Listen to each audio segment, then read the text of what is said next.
A lot of people think that Christianity is narrow-minded or a narrow worldview. And that can be hard, especially in a culture like ours, in a world like ours that maybe doesn't understand a Christian worldview or a Christian worldview ethic. It's hard to be distinct in a world that disagrees with you. Christians have often had the tendency to do one of two things. One is to assimilate to the culture, to just become like the culture, to give up on their distinctiveness. And the other kind of impulse that Christians have is to separate from the culture, to withdraw from the culture, to reform different cultures of just inward-facing Christians. But I believe what the Bible calls Christians to be, it uses this word ambassadors. As new creations, we're actually called to be an ambassador for another kingdom, a kingdom that we have been called to, that we are a part of in Jesus, our Lord.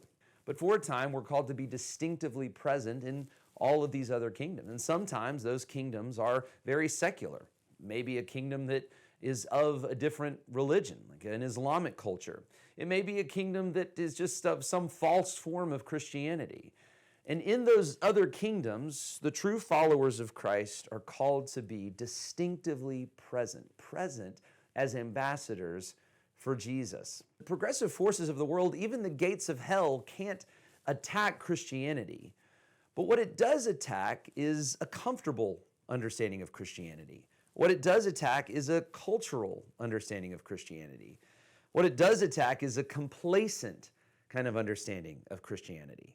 So Christians who are called to be distinctively present have to realize that they're not going to be as comfortable as they might be in a separate or assimilating kind of posture.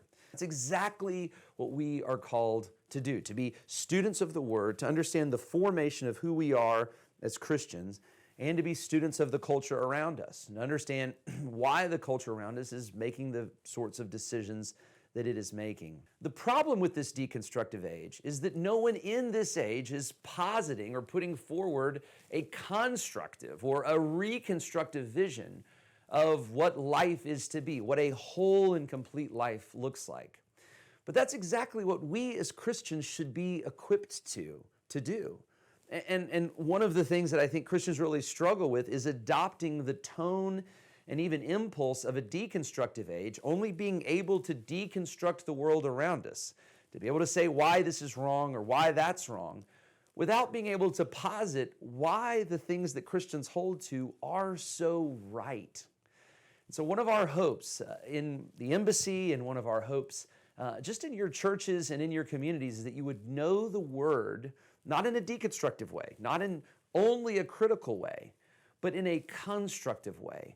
How has God formed and shaped this life that He's called you to live as ambassadors in an age that desperately needs to see and to know the beauty of Jesus Christ?